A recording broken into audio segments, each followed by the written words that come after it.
right, it's 5:30. We're going to go ahead and get started because we have a lot to do tonight. So welcome, everybody. Thank you for being here. Again, if you are interested in speaking tonight, there's a form that you need to fill out. The first thing we're going to do is call this meeting to order, and next up is our citizens' general discussion. Now, if you have something that you wish to discuss that is separate from any of the items on the agenda tonight, now would be the time to do so. But if whatever you want to talk about, if that's on the agenda, it would be more appropriate to speak at that time. So I'm going to open that public hearing. Does anybody wish to speak? I'll go ahead and close that public hearing. The first item on our agenda is to consider approval of minutes from September 18th, 2024. Commissioners. So moved. Second. All those in favor of approving the minutes from September 2024, say aye. Aye. All right. So because we have many, many people here tonight that I suspect are all here for the historical district ordinance, we're going to bump that up to the first item on the agenda so that everybody can do what they need to do and go get dinner. Because I know this is a rough time to hold meetings. So we'll consider this item first, and then we'll go back to the top of the agenda. So this is consider the proposed historic district ordinance.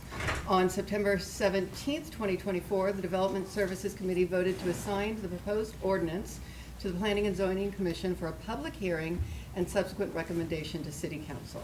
Mr. King, can you fill us in? Yes, ma'am. So staff have been working with some community members and the chair of the Main Street board, Dr. Rita Cook. There was interest in developing a historic overlay district, and so we've been kind of working through what that could potentially look like. And so in front of the commission tonight, you have a draft ordinance. It is a law that allows local governments to propose districts like this. The intended purpose would be to protect historic, architectural, and cultural heritage. This would create a commission of 5 members that would consider projects when a building owner wants to do something to the street-facing facade of the building, and they would determine through adopted regulations the appropriateness of the project and issue them a certificate that would allow them to proceed. If not, then that would bump up to the council to review, and different rules like that within the ordinance. I'd probably ask Dr. Cook if she would mind kind of helping me explain some of the details. She's really done a lot of the work on this project. Dr. Cook, could you come to the podium for us? And just for the record, state your local address. My address is 316 Tanglewood Circle. Thank you. Thank you for allowing me to come tonight to talk about the Historic District Overlay. This is something that grew from some of the work that the city has done. As you're aware, the city has had 3 different consulting groups come in. The first one was Polikoff, who talked about the downtown and how they can do to revitalize the downtown. They also had a group come in called Retail Strategies, and they also were specifically focused on downtown. But probably the biggest thing that they did is they did a comprehensive plan for the city. It was a citywide comprehensive plan. This was done over a year's time. There was input from people throughout the community. It was advertised, and there were multiple meetings. What came from these last 2 groups, the consulting groups, was that we needed to maintain the historical integrity or character of our downtown, and so it was important for us to establish a historical overlay district in order to do that. So for about the last year, there's been a group of people, including Main Street staff, property owners from downtown, business owners from downtown, and different citizens who Keep Stephenville Beautiful was a part of it, that sat down and tried to come up with some historic guidelines to be able to have a document to work from to make decisions about downtown. Along with that, we needed to have an ordinance in effect for that to happen. And that's what the city has put together, city staff has put together an ordinance. Why we need to do this? Simply because, as you know, we've been selected by different even movie companies that want to come in because of the historic character we have downtown. I want to stress that this has to do only with the exterior of the buildings and only with the walls that are facing the street. So those are the only things that are impacted by this. The businesses that are already in place don't have to go back and do anything else. It would be from this point that it's adopted, when the city council adopts it from that point forward. I would like to, it's really important, I think, to do this because we want to make our downtown an inviting place.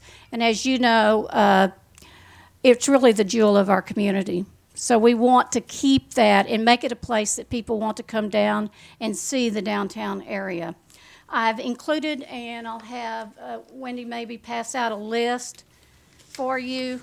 And I'd like to read through this list of cities that and towns that have historical overlays in place or some sort of preservation. Argyle, Abilene, Austin, Alpine, Bernie, Bryan, Brownsville, Cleburne, Capel, Canton, Corsicana, Denton, Dallas, Elgin, Fredericksburg, Fort Worth, Forney, Granbury, Georgetown, Glen Rose, Grand Saline, Galveston, Grapevine, Hyco, Houston, Hutto, Hillsboro, Johnson City, Kingsville, Louisville, Lancaster, League City, Llano, Longview, Mansfield, Midlothian, McKinney, Melissa, Nacogdoches, New Braunfels, Palestine, Paris, Pittsburgh, Richmond, Rockwall, Round Rock, San Marcos, San Antonio, San Angelo, Texarkana, Temple, Tyler, Uvalde, Venus, Waxahachie, Wichita Falls, Waco, and Weatherford. So as you can see, this is not something that we're not creating something new. This is something that a lot of the towns around us are doing already. And I want to just end by saying why I think this is important. About 2 years ago, I went with a group of ladies when we went out of town on a day trip, and we were actually going to one of these places that had a historic downtown. And while we were there, we met another group of ladies that were traveling with us at the same time. And as we were leaving, they turned to us and said, you know, we drive through Stephenville all the time when we go to see our kids in school, so we have to drive through. Is there something downtown that we should go see? Is that someplace we should be? And these three ladies that were with me, two of them who have lived virtually their entire lives here, said to them, no, there's really nothing to see or do downtown. Now, it's my hope that through this, we're going to make our downtown something people want to come and see. We want to increase the property values for those who have property downtown. The way it is right now, anybody could come in. They could buy a building, tear it down. They could paint it zebra, whatever they wanted to do with it. We have no control at this point in time. So this is not about overreach. This is about historic preservation. And Stephenville, we've been behind the 8 ball. So this is an opportunity to make our downtown a place where we're proud to be. Thank you. Dr. Cook, if you could just stay for a sec. Commissioners, do you have any questions for Dr. Cook? How closely does this mirror all these other towns' policies? Actually, when these were developed, when the guidelines were developed, we looked at a wide range of guidelines from other communities, so very much so. And then when the ordinance was developed, the city attorney did that, so he pretty much followed the standard ordinance. So it's very much like other cities, except that, to tell you the truth, a lot of them are a lot more rigid than this one. If you go to Granbury, they have a really, excuse me, they have a really strict guidelines. This is not as strict. This is more commonsensical. Like in these guidelines, it says like if you have to replace your door, you don't have to go out and get a historical door to take the place of that one. If you just replace your door, you replace your door. So it is it's not as restrictive because we want to use common sense. We don't want to put a burden on our property owners downtown, but we do want to make sure that what we do have and what we do in the future, we want to make sure that it matches what we have in historical character. Other questions? What would be the radius? What would be, it is, the way it is set right now, I think it is it's established like there was a federal historical district that was established in, Jason, I can't remember. So let me stop you for just a second. We can't establish boundaries with this part of the process. And that was a discussion at the committee Yeah. level. So when the question was asked, well, how do we notify? Our suggestion was use the biggest That's right. that we have at the That's time, right. which is that National Registry of Historic Places.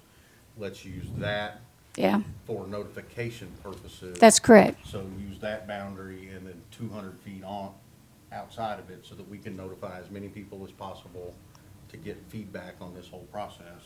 And then if this ordinance was to be adopted, then the commission and the council would define what the actual area would be.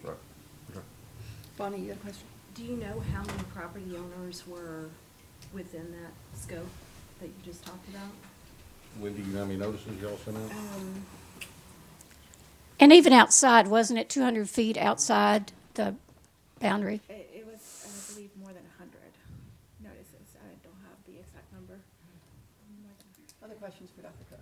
Under 200. Just to reiterate, you said that everything that currently stands like nothing would need to be undone. So, for example, the old Rexall building where they painted the brick, that doesn't need to be No. undone. So there were several letters that we got where people were concerned that this was going to be an undue cost. So I just want to No, clear it's that what not. exists right now is grandfathered essentially. That's correct. Okay. That's correct. Okay. Other questions? Dr. Cook, thank you very much. Thank you. Appreciate it. Okay, I'm going to go ahead and open a public hearing so we can hear people for and against this. I have in front of me this needs to be passed out. Various people who have signed up to speak tonight. If you have not filled out a form and would like to speak tonight, please do so. But I'm going to just go ahead and go through the list. So first up, I've got Julie Lawrence from Frames Etc. Yes, ma'am. And if you could just state your address, and you will have 3 minutes, and I believe we'll put up a timer. Okay. My address is 2455 Jasmine. Good. Yeah, okay. I'm Julie Lowrance. We own Frames Etc. at 221 North Belknap, and we are not in favor of this ordinance. The city has a host of already identified issues that are currently not being addressed as it is. We've had a parking problem downtown for years. This problem has been identified numerous times by those of us who have businesses down here and by various consultants hired by the city. In recent years, CEDA approached several local businesses gauging their interest in relocating downtown. Out of 3 businesses, 2 had been previously located downtown, and all 3 stated that lack of parking management was a major factor in them not being interested in relocating downtown. In December of 2022, I attended a meeting with city leaders to hear the findings of retail strategies, and their partner Elliott stated that parking is indeed a problem and that he would assist in remedying the issue, and basically nothing's been done. We were given a 1 to 3 year plan, and 2 years later, little to none of it has been implemented. I've seen many plans paid for, attended many meetings, and very little has been accomplished. We have sign ordinances regarding the little signs that are out in front of the businesses, and the city does not fairly nor consistently enforce those ordinances. Frames Etc. was threatened with a fine in January if we didn't remove some signs we had out, but another business has the same sign with the exact same wording, except for it says their business name instead of our business name, and it's still outside. In April, Waste Management put a hole in the back of our building and bent a pole attached to the building, and the holes that have been patched, but no one's been back to paint it, so what was torn up is just still torn up. Our downtown streets and sidewalks are atrocious and not ADA compliant. The weeds and upkeep of buildings downtown is largely overlooked, including buildings currently owned by the city. So in my opinion, there is no need to add additional items to create an even longer list for the city to manage when what's already there is not being effectively managed. I think this ordinance will discourage more businesses from coming downtown, and I think it'll make our buildings more difficult to sell also. Thank you very much. Scott Allen.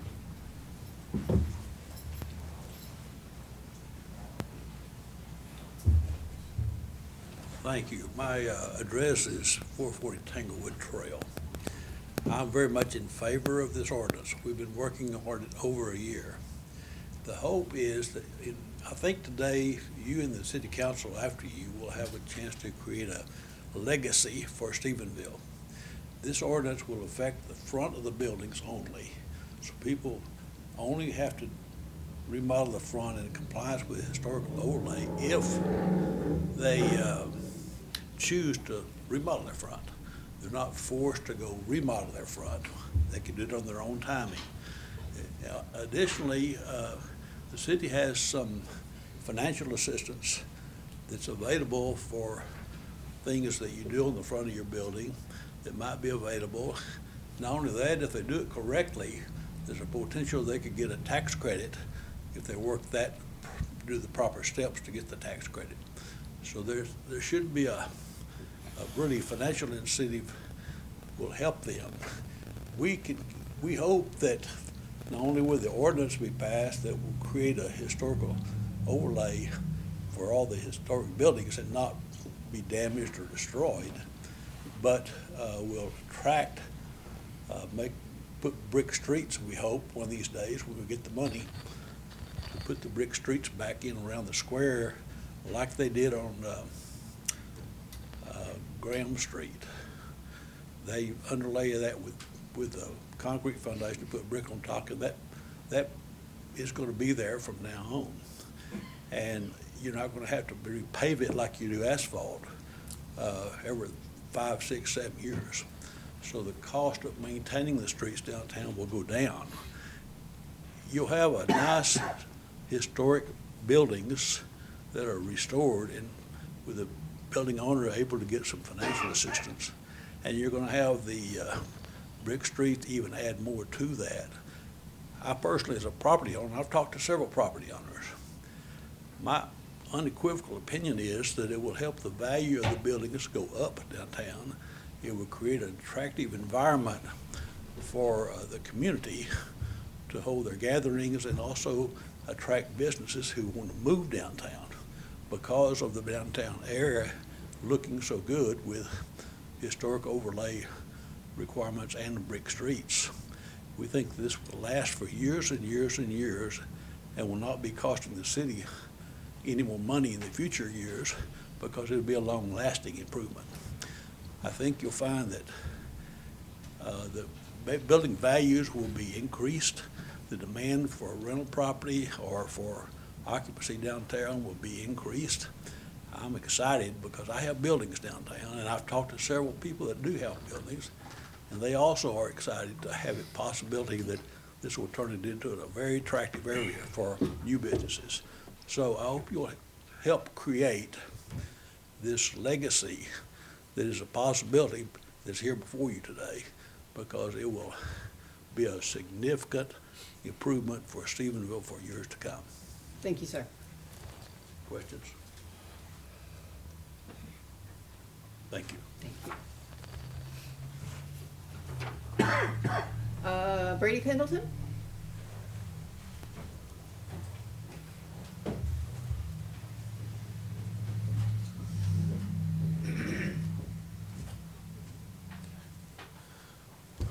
Good evening, Brady Pendleton, 570 West Long, Stephenville. The story that Rita just told y'all really kind of hurts my heart And I hate that people think that, because I think downtown's beautiful. Is it where we want it to be today? Probably not. Could it be better? You bet. But look back in the past 10 years and see what we've done in downtown. It's tremendous, the progress. So I think the question you all have to be tasked with, and the council as well, is tell me, how does this ordinance improve the vision of downtown Stephenville? How does it encourage downtown growth and development? And I don't believe creating a tax, creating a penalty, telling me how I can limit what I can and can't do with my property that I own is going to accomplish those goals, in my opinion. There's a couple different parts to this ordinance, and I really want to kind of get into it with the time I have. The first part really I see as just being a tax. You're penalizing people. You're saying if your building's vacant for 90 days, for any reason, I'm going to set a fee. And your ordinance doesn't even tell the property owner what the fee's going to be. You're going to tell them to resort back to a fee schedule that changes from year to year. So, you know, we all know how hard times are economically. Don't anticipate there to be a lot of change in the future. So essentially, you're creating a new tax, a new penalty, a new burden upon property owners downtown if their building becomes vacant for any reason. Not if it's been vacant for 6 months or 6 years, for any reason in 90 days. From there, you're going to require a building property owner to become subject to the jurisdiction of a new commission you guys are going to create that I don't really get a say in. Now, here's how you approach this issue. Let me give you an idea.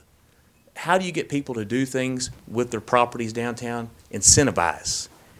The city offers programs. And yes, there might be some programs, but they're not the programs that we could offer downtown Stephenville or any property owners to encourage you to conform to a certain way. Let us volunteer. If we want to be in the program, then the city can say, I'll give you money, I'll give you the abatements, whatever the case is, but here are the requirements to be part of the program.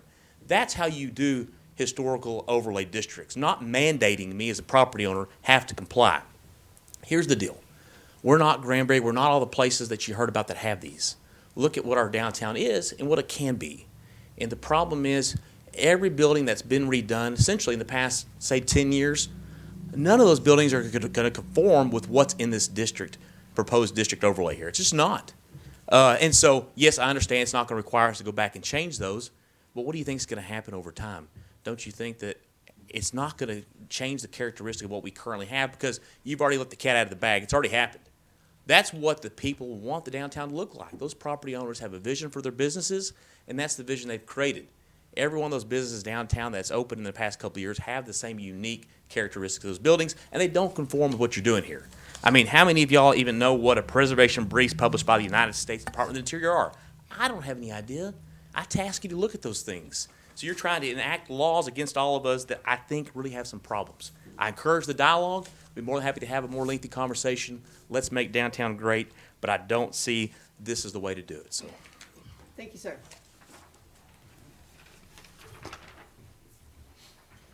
Kaylee, Cam? Cam. I know you're Cam's.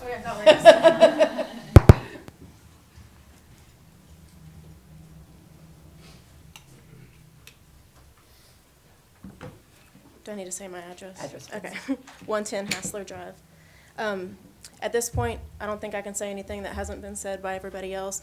We are definitely not in favor of it. I sent an email kind of explaining all of the issues that we have with it. One of the biggest issues that we have, Brady kind of went over. If this had been in place whenever we were renovating Cam's the first time, or whenever we renovated our patio the second time around, we wouldn't have been able to do all of these things. And that essentially tripled our seating, made us able to thrive as a business, where if this had been in place, we would be limited to the indoor seating that we have, which it doesn't really help us. Businesses don't want to move into an area where they're going to be restricted in the way that they're able to renovate their buildings. I know that a lot of emphasis is being put on historical buildings, and that's why allegedly people want to come downtown, but it's really for shopping and dining. And driving these businesses out or making it harder for them to come in is then going to restrict more people coming into downtown. This historical commission that's being created will mainly have history in mind and not necessarily business, so that's a big concern for us in how they're going to make their decisions, if it's going to be business oriented or just the history of the building. How will the historic district benefit downtown? There's no ordinances as of right now, and that has worked fine for the businesses that are down there. And we should be focusing on the current state of downtown, like Julie said, like making it look presentable, having walkable sidewalks, and the like. So. Thank you very much. Thank you. All right, that's the last form I have. Is there anybody else who feels inspired to speak? Okay, come on up. Have you filled out one? Yes, ma'am. Okay. Thank you.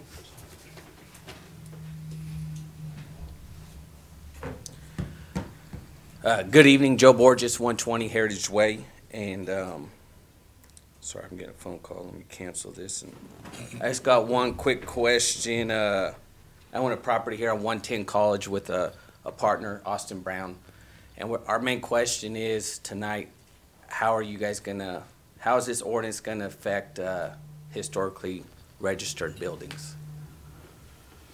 We've been in for about a year. We've been working, don't look like it, but with architects, Texas Historic Commission, and we spent a fair amount of money just to maybe get to the starting point, and you guys say, no, you can't do this, so. Okay, so that's your concern. That's the first, I mean, we sent a letter in as well. Right. But, Why don't you go ahead and state your concerns, and then we'll get some answers for your questions. So well, that's the concern I have. that's the main concern? Yes, ma'am. Okay, thank you. So that's the bulk of it. Dr. Cook, do you have a response to that, or? I do. Or Mr. King? So if the ordinance was adopted, then there would be a companion set of guidelines that would be adopted by the council. Now, I don't know off the top of my head how those go with or conflict with anything from the historical commission, but I think in the development of those, that would be something that would be consulted with before those guidelines were adopted, is to make sure that there was nothing in there that would directly conflict with something that the historical commission would require you to do in order to meet their requirements. And that would probably be listed in the guidelines, so that the historical commission would supersede. And based on what I'd seen draft-wise from the guidelines, I think anything you do with the historical commission would be much more detailed than what was being proposed locally. Already. There's some stuff in the proposed guidelines I saw, it's like there's certain paint colors and stuff, it's like you're handcuffing us. That's what it feels like. So, thank you for your time. Thank you, sir. Does anybody else wish to speak? Yes. Okay. Yeah, take it with you, and you can speak and then fill it out. Okay. My name's Lauren Emmons. I have Quality Printing, 460 South Graham. This doesn't affect me, but it affects my customers. And I'm not a keyboard warrior, so I like to speak when I feel like it's not right. You said that things that it would look like, how it would look and everything. So in the brick and the paint, 3.1, it says, y'all keep saying that you don't have to change it and everything, but then specifically in 3.1 it says, if the brick has already been painted, removal of the paint is highly encouraged. How does that look? What does that look like? So this commission isn't gonna, that's part of the guidelines, which is Okay. not part of the ordinance discussion Okay. tonight. That would be something at Okay, a later so then date. if this passes, then it goes to that and If stuff all like of that. this occurs, then that would be kind of. a So next what part you're of the saying is, process. once we open this box, the box just gets more and more? I don't know that I would put it that way. What I would say Oh, is. okay. in order- That's just the way I'm in- reading, because I like if you understand. start here and then Right. we go from here to, because, I mean, in return, it doesn't affect me, but it does affect me, because Yes, ma'am. if my customers don't say open, then, Right. But which, no, there- I mean, If they adopt the ordinance, then there has to be a companion document of actual guidelines. If you're gonna say we're gonna regulate. Right. Then you've got to say how we're gonna regulate. right, And so that would be the next part of it. okay, got it. I was just like, Yes. that's kind of what I was assuming, is that once we put in some laws, then we're going to put in others and others and others, and so that's what I was just making sure that I understood properly that goes. Thank you. Thank you very much.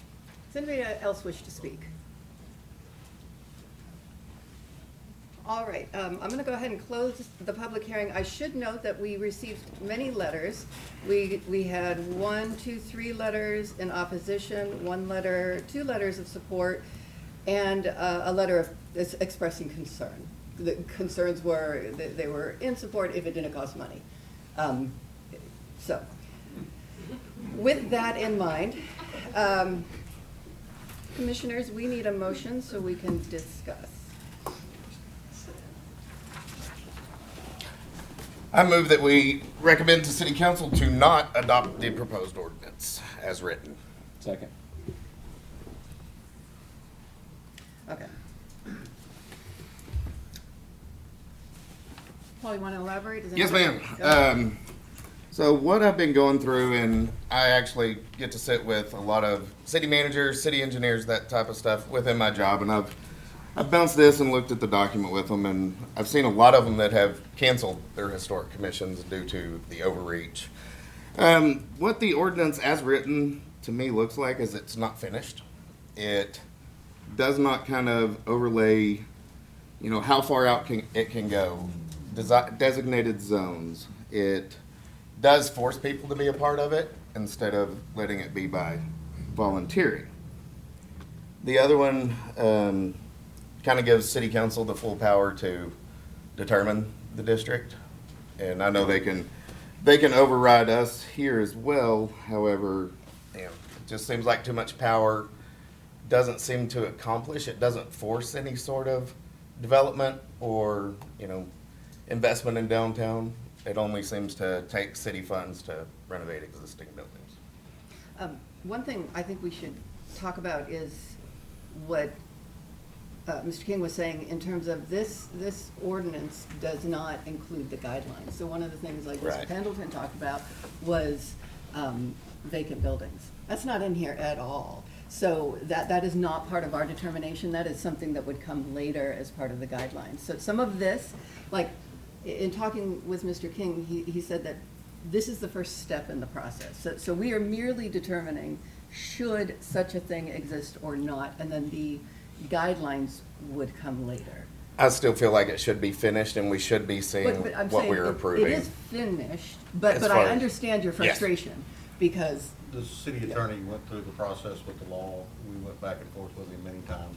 He said this is the required process, how the order that it has to be done. That we have to either approve or deny something without knowing what the actual results are gonna be from the ordinance. All I can tell you is the city attorney said this is the process that we have to go through. Understood. Yeah. Reinforces my position. right, so yeah, we will not have that information about how this will ultimately get done. That's all on city council. Yeah, Okay. and possibly the historical district, the committee that is created, right? I imagine they would be part and parcel of this and that they would have their own public hearings on all of these issues. No, and that's another thing, just in general, it gives, if one downtown resident wants to renovate, his neighbor that he's been, feuding with for the past 10 years may be on the commission.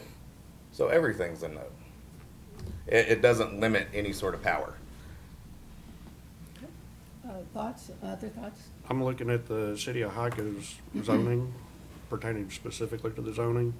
They do have a historical preservation district, but going down through the different uses like we would be zoning for, nothing is marked in that category. I know that 20 years ago, they had kind of opened up for developers to come in and start renovations, and we've seen how much that community has flourished from that, but it's without restriction. And you can go down through their tables, office, professional uses, personal services, all that. And in the category of historic preservation district, there is nothing checked in those boxes for any uses. It's an item there, but it's not being used. I looked at Granberries today, and they did have a very, very stringent guidelines, very, very specific. This has nothing like what Granberry has. I think what would help, I know we can't adopt the guidelines as part of the ordinance, but if we could show the community and this commission, at least what that is going to include, an idea. It doesn't have to be published, it doesn't have to be included in our process, but I would like to at least know what we're approving before, it could be, you have to use a special clay brick from Italy. But It could. I think Mr. King's point is that that the law does not allow us to do it in that order. We have to in order to get to the guidelines portion, So- we have to approve. Yeah, just, No, but Yes, to sir. answer your question, they were published. They were part of the agenda for the September Understood. committee meetings, and so they were presented to the public in that meeting. Understood. They're available online. So that, I mean, that. Yes, sir. Document hasn't been hidden from anybody. that's true. So, The way I look at it is what problem are we solving? So we're recommending using the power of the government to restrict how someone can modify their building to solve what problem other than control? I guess it's a problem in terms of what potentially could happen. So as Dr. Cook said, that we could have somebody come and buy a building and tear it down and there's no recourse, a beautiful And how is that a building. problem? It's them- If we are, if, it's a problem if we are saying that these buildings are beautiful and we want to preserve them because this helps with the character of Stephenville and could bring in additional retail, that sort of thing. You know, if we're arguing that like a town like Granbury or Fredericksburg or whatever, that is marketing themselves in terms of the beauty of their downtown district, if that's what we are trying to do, then we should preserve those buildings. If instead we simply want to say, hey, we just want to have a cool downtown and it's okay if it's perfectly modern and we can tear all these down, you know, that's the decision that we need to make. Well, and looking at, like, say Greer's, he could have built his restaurant anywhere. He chose downtown. When he built his restaurant, he had the option to tear it down. I'm assuming that he owns the property, so he had that option, but he didn't. What he did is he saw the beauty in the building and renovated it back to a classical look that is, in my opinion, kind of a nice building for downtown. So is CAMS, and CAMS would not qualify for this. right. So is Hearsay Weinberg. Well, but do we know? I mean, Cam's building was built in what year? And in terms of preservation, what are we looking to preserve? Like, those are not, we don't have answers to those questions. I think Cam's looks amazing. It looks awesome. I love it. I love what the Pendletons have done with their building. I think those look fantastic. I don't know that those would be rejected by this district. But it would probably discourage that kind of a developer from coming in if they see that those are restrictions, because I know with Greer's, he also went to Hyco and built a restaurant in downtown Hyco with the same ambition of renovating a building. And our developers that we want to attract to come in and do these renovations are the kind of guys that will not demolish.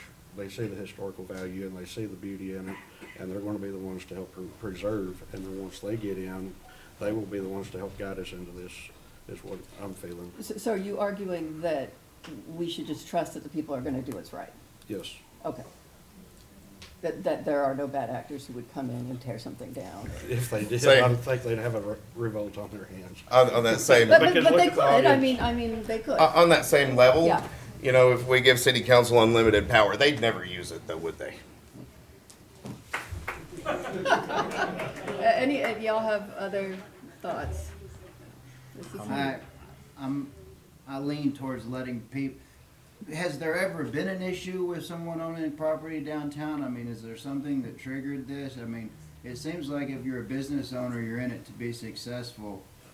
So I lean towards letting the businesses operate as they think they should.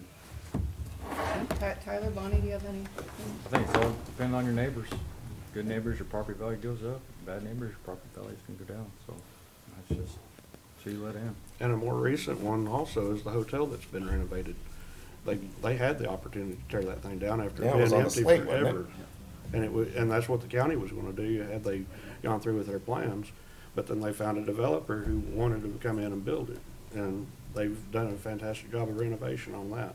And I'm not against a historical overlay district. I'm just against it the way it's written, with just the power and how much it involves, and, you know, the appointment of the committee.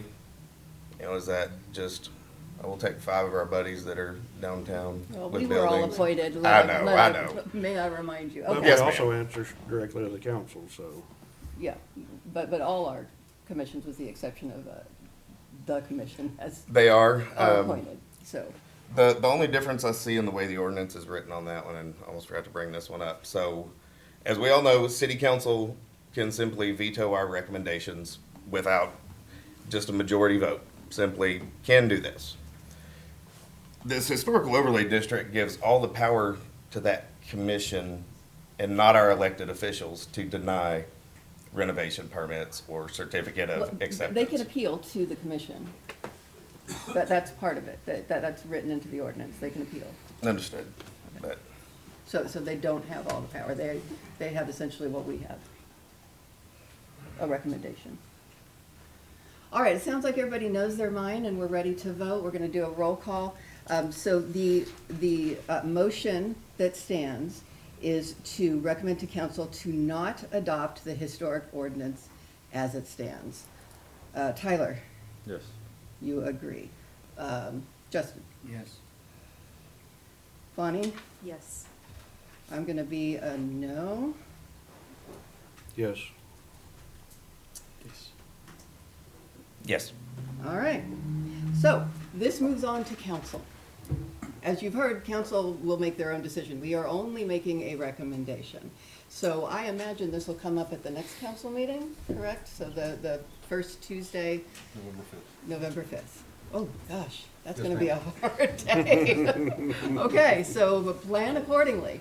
If you want to make your voices heard, that is when you need to show up. We're gonna be moving on to the rest of our agenda today. If you want to clear out and go about your business, you are perfectly welcome to. I thank you all for coming and speaking your minds. Thank you very much.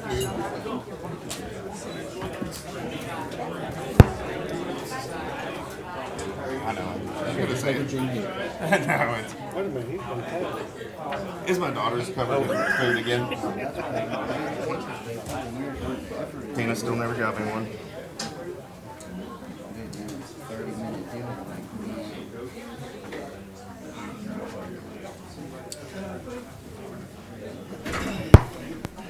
What are you here for? What are you doing?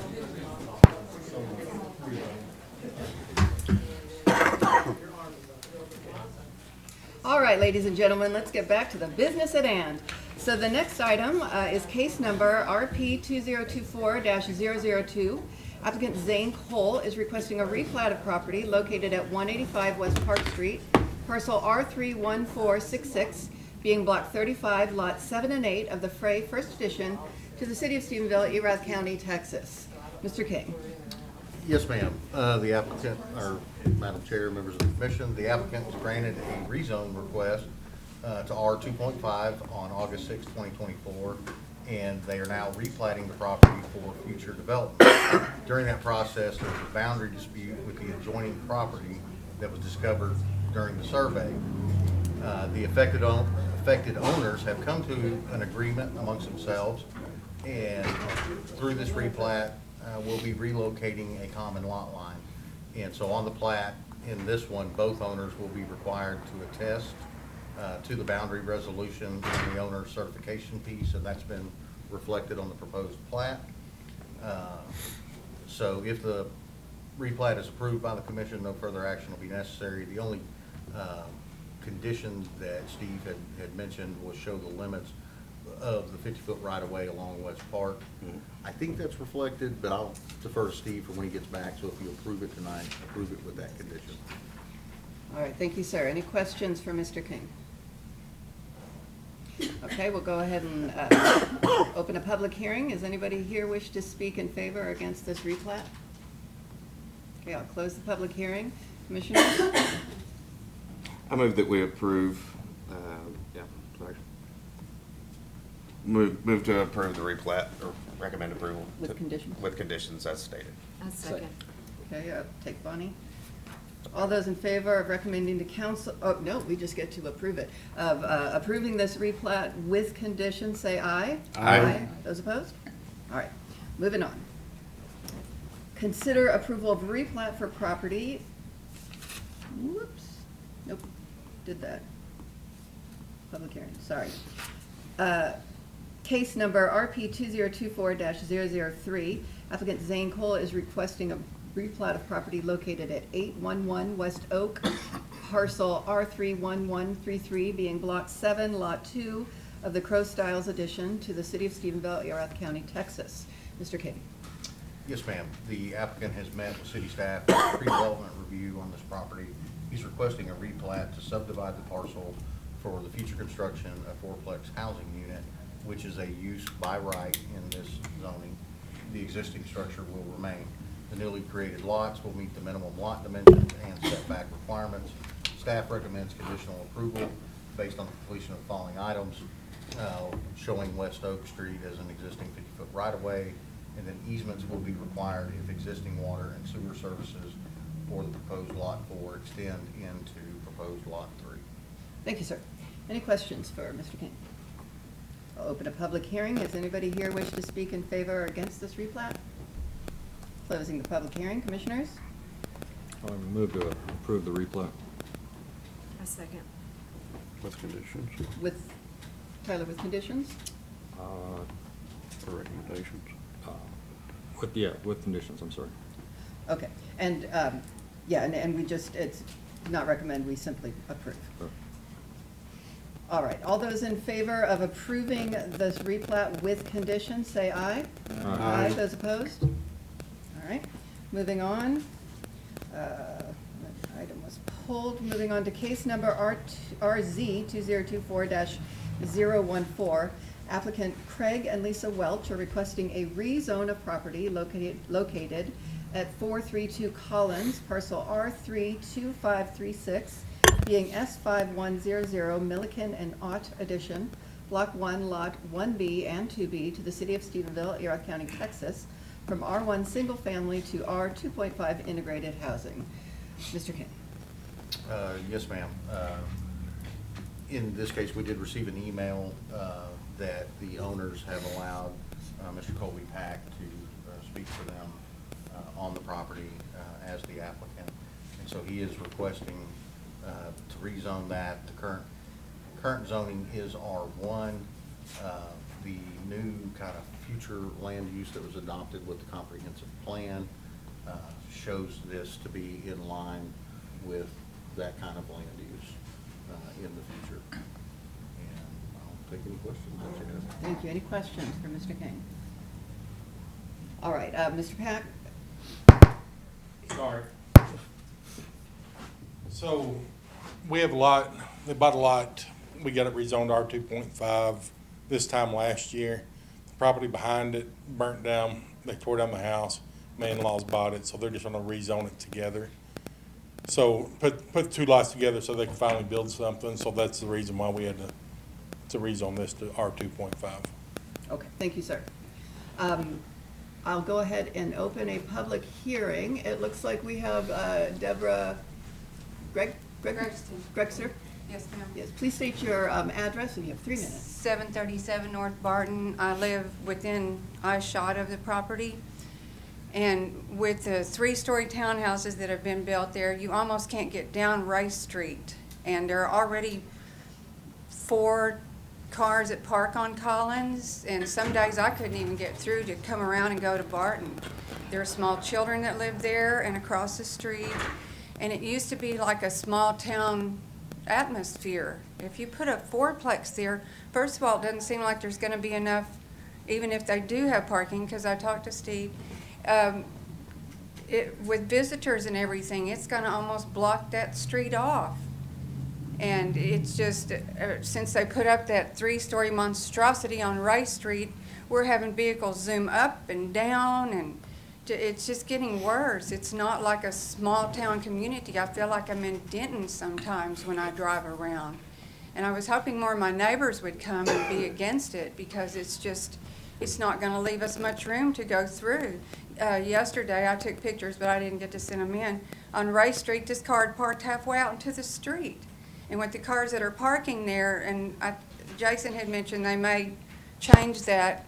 Once you get those cars parking in front of the purple rail, 2 cars almost can't get down through there. And that construction has been a nightmare. So I'm wondering what this is going to be like. I'm all for progress, but it's just like, it's just going to destroy the neighborhood as far as parking and cars. Like I say, there's already 4 cars that park there. One of them's a flatbed truck and a couple of other big trucks.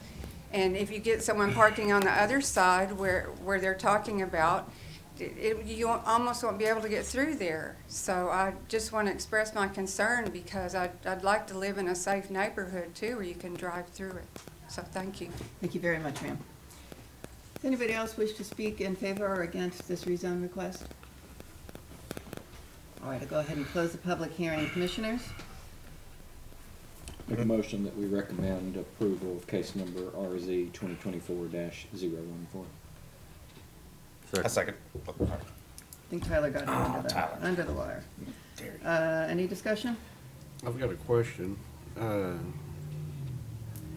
With the comprehensive plan, will this encourage the parking to be in the back with it being a 2.5 instead of kinda what I being on was- the front? Curious on if Colby had any plans on what you were gonna do with the parking. So if you look later in the agenda, there's gonna be a replat Okay. request to join this lot into the L. And then we'll work with Mr. Pack on the site plan, on how that best needs to be adjusted. And then, yes, did have a conversation with Ms. Gregston earlier, and I have asked the police department to look at the implementation of parking restrictions along Ray Street. Yeah, because it was hard for me to get by coming up here. 2 of my friends said so too. They won't even go down Ray Street anymore. And is that when you'll find out where the parking's going to be? The parking will be on the property. That's a Okay, requirement. where will it open out to? Well, so that'll be, this lot's going to ultimately, if approved, join with another lot off of Ray's. Okay. And so we'll then work with the developer on what the best outcome is there. All right, are we ready to vote?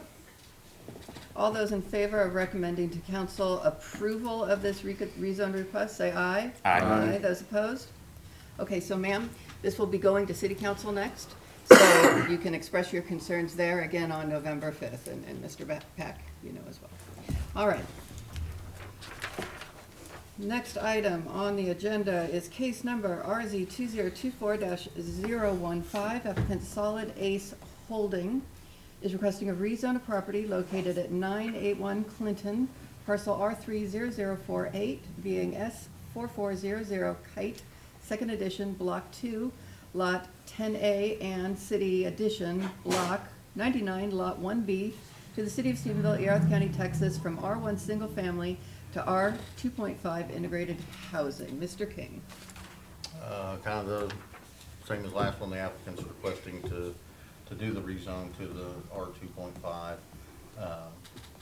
As been discussed both at the commission and the council level, there is no established 2.5 district in the city, so anywhere we consider it, it's, you know, filling in where appropriate. But as adopted with the new comprehensive plan, this will fit with the density that was adopted as part of that plan. Awesome. Thank you, sir. Any questions for Mr. King? Kind of same one, would the parking be restricted to the back end of the property to help with congestion? So as part of the new comp plan, it does encourage behind. Okay. All right, is there anybody here, go ahead and open a public hearing. Is there anybody here who wishes to speak in favor or against? Yes, sir, Mr. Peck.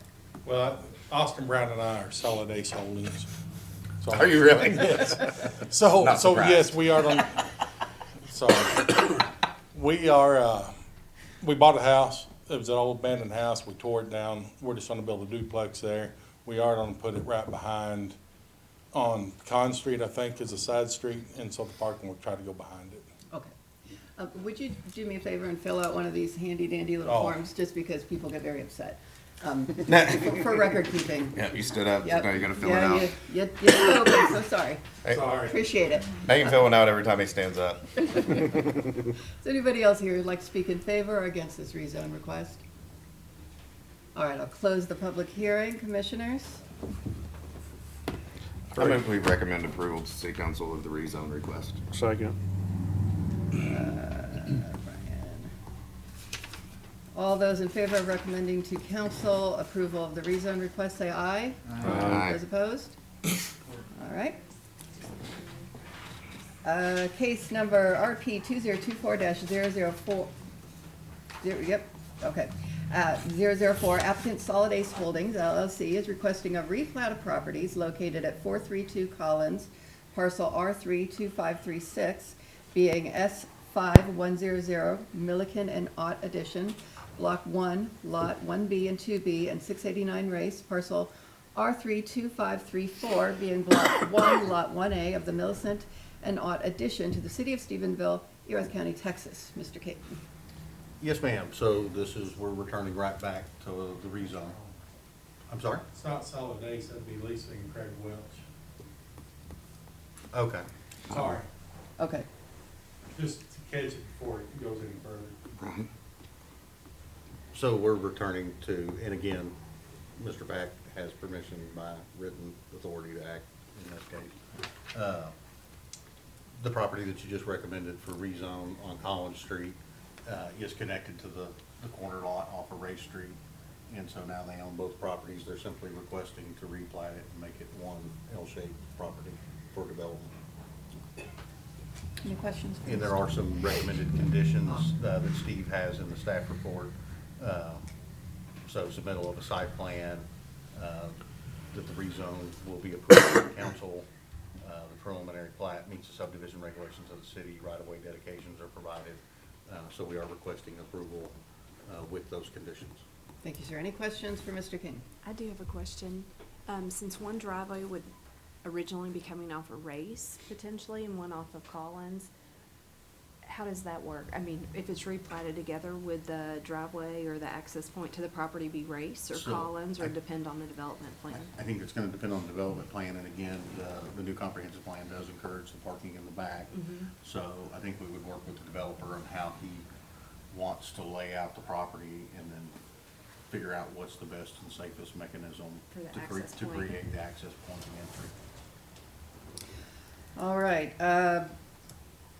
we'll go ahead and open a public hearing. Is there anybody who wishes to speak in favor or against this replat request? All right, I'll close the public hearing. Commissioners? I recommend approval of RP 2024-004 with the conditions. Second. All those in favor of approving the replat request with conditions, say aye. Aye. Aye. Those opposed? All right. Next up, case number PD 2022-004, update, October 2024. Applicant Scott Allen, representing Stephenville Rentals LLC, is providing an update to the development schedule for the planned development located at 157 West Washington, parcel R29179, being Block 5, Lot C of City Addition to the City of Stephenville, Erath County, Texas. Mr. King. Yes, ma'am. So let's go back in time. On June 15th, 2022, the Planning and Zoning Commission convened, by unanimous vote, recommended that the city council approve a rezone request to PD for this property. Subsequently, on July 5th, 2022, the city council approved ordinance number 2022-021, rezoning this property from downtown district to planned development district. The ordinance requires an update if the project's not finished within a year time frame, requires to report back to the commission. And so on October 18th, 2023, Mr. Allen gave an update and a modified development schedule, and by unanimous vote of 7-0, the commission recommended that this be approved. Here we are again, and Mr. Allen's can provide an update on his development schedule, and I believe that was put in the packet for you as well. Thank you. Any questions for Mr. Gang? Mr. Allen, the floor is yours. Or do you wish for the floor? I furnished an update to Jason already, so I think he could probably just keep to you quickly. Okay. Does anybody have any questions about the update Mr. Allen has provided? No. Then I think we would just request Okay. approval of the modified development schedule as presented. Okay. Do we need a public hearing? I don't think so on this. Okay. Because it's already established. Okay. Okay, so we need a motion. I move that we accept the updated project schedule. Second. As distributed. Okay, all those in favor of accepting the updated schedule for this PD, say aye. Aye. Those opposed? Okay, and then essentially the same thing. Case number PD 2022-0, nope. No, yes, this is a separate address. Applicant Scott Allen, representing Stephenville Rentals LLC, is requesting an update to the development schedule for the planned development located at 171 West Washington, parcel R29178, being Block 5, Lot B of the city addition to the city of Stephenville, Erath County, Texas. Mr. King. Same comments as the previous case, just the next door address. Yep. So, All right, commissioners, do we have a motion? I move that we accept the updated project schedule that was given by. Second. All those in favor of accepting the updated schedule as presented, say aye. Aye. Those opposed? Okay. Thank you, sir. And for the final item on the agenda, we're heading to number 21, consider revisions to certain zoning districts relating to the limitation of occupancy by unrelated persons. Mr. King. yes, ma'am, Madam Chair, members of the commission, this was discussed with the Development Committee of the City Council back at the September meeting. And so basically, kind of what we discussed, as you know, across all of our zoning classifications, we currently say no more than 3 unrelated persons in a house, in an apartment, those things. I had asked the committee to kind of have that discussion with me at that meeting for a couple of reasons. One, there's several properties across the city that are out of compliance with that. It's almost completely impossible to enforce it as is. I've also had conversations with developers that want to build single-family housing that would be more of a rental model of a single-family housing, but due to construction costs, land costs, those things, they're really looking for like 4 bedrooms to figure out how to make the income they need to make the project worthwhile. I actually had one conversation with a developer that sat down with me and said, "Hey, how do I accomplish this? How do I do this? Because this is what this is what I'm fixing to build and do." And I said, "Well, probably number one would sit down with the city manager." Yeah, tell him you're gonna go get. Hey, we're gonna break your rules. Is that cool? Which way should I do it? Right. But it kind of, it's kind of been building in conversations that I've had for new development, but also in our existing neighborhoods. And so the committee agreed to, take this through the process and assign it to P and Z and then back to council. But I think 4's probably a right number. 5 may be too much. 3's not really working out.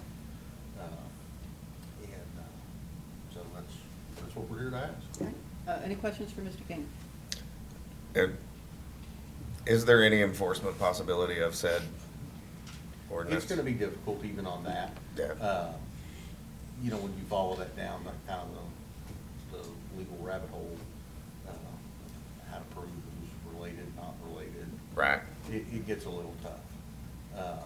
But I don't wanna force, and that's what we're doing now, is we're forcing existing property owners that have rent homes to kind of try to fly under the radar. You're encouraging bad behavior. Yep. So if we know that's happening, should we consider adopting a different standard to have better compliance? I remember my college house, we had 3 or 4 stacked in each room. How's this gonna change the density in all the neighborhoods as far as traffic and everything if we do this, parking and? Honestly, I don't know that it changes it a bit because I think it's happening already, so. Okay. All right, go ahead and open a public hearing. Is there anybody here who wishes to speak in favor or against this revision to the limitation of occupancy by unrelated persons? Go ahead and close the public hearing. Commissioners, I need a motion. Make a motion, we recommend the city council adopt the proposed revisions to city ordinance. Second. All those in favor of recommending to council the proposed revision for limitation of occupancy, say aye. Aye. Those opposed? Well, ladies and gentlemen, may I have a- I move to adjourn. what he said? I second it. Thank you, everybody, for coming tonight. We appreciate your time and your patience.